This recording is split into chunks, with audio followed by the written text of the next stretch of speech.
Hey everybody, it's Chef Keone, and today I'm going to show you guys how to make a steak just like we do it in the restaurants. Super juicy, perfectly done, and just amazingly yummy. So the first thing to get the awesomely perfect steak is to make sure there's no moisture on the steak. You really want to pat it dry and make sure all the extra moisture is gone. Next, we're going to season the steak, and in this I'm using alae salt, which is Hawaiian salt.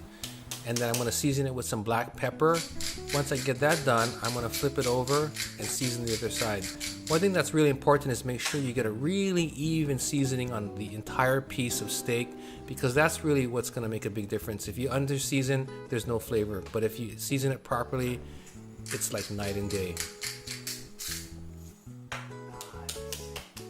Next thing we're going to do is put it into the pan, and I'm using a cast iron skillet because I can get really even heat. I put just a little bit of canola oil into the pan, just kind of swirling it around, and now I'm going to place the steak in and make sure that I put the steak in and face it away from myself as it lays down, just so that it doesn't splatter. Now as you can see, the thing is smoking nicely, and that's what I'm looking for. It's going to sound really loud and sizzling, which is also a good indicator. I just want to make sure now, I'm checking it just to make sure that there's a good even layer of canola oil underneath the steak to help make sure that it browns. And then I'm going to get ready to put a little bit of butter into the pan. This is the best part, and we really want that butter in the pan to melt in there, and we're going to baste the steak. What's really going to give us this great flavor is basting it. You have milk solids in the steak, you have the butter flavor, and it's going to help with the browning, and it's also going to give you guys just a lot of flavor.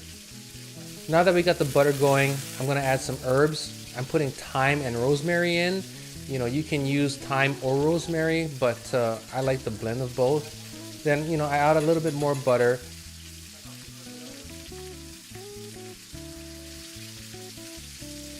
Once you get the herbs in, you're going to let the steak just do its thing. I'm just trying to make sure that there's a good layer of fat under the steak to help give it a good crust. And then I'm going to start basting it.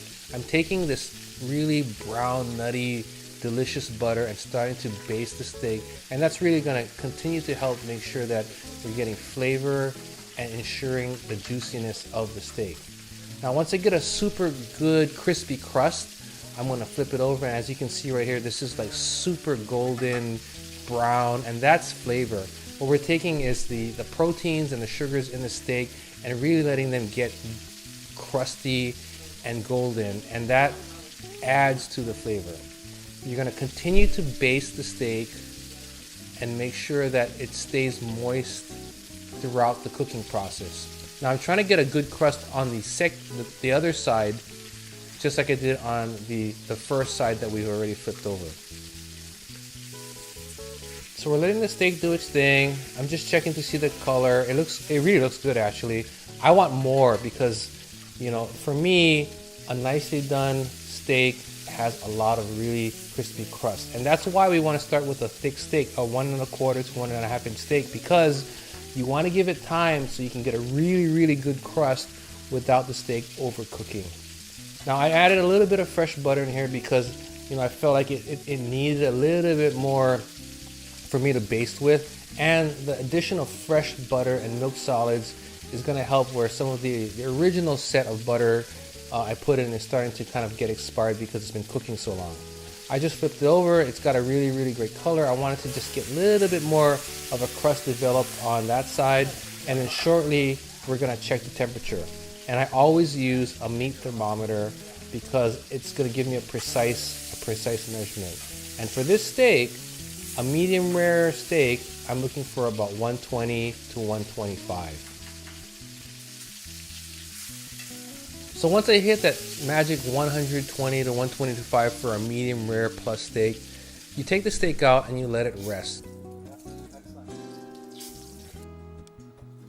So this steak has rested for about 5 minutes, so all the juices kind of come back, and now I'm getting ready to slice it. This is a T-bone, so I'm taking off of the strip loin first and that little piece of tenderloin that's coming off.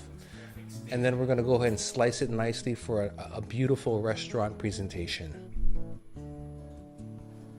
Our steak is done now. You see how the nice crust that we have on here This is a beautiful T-bone steak. We have a little bit of the fillet here. We've got the piece of the strip loin here that is nicely sliced here.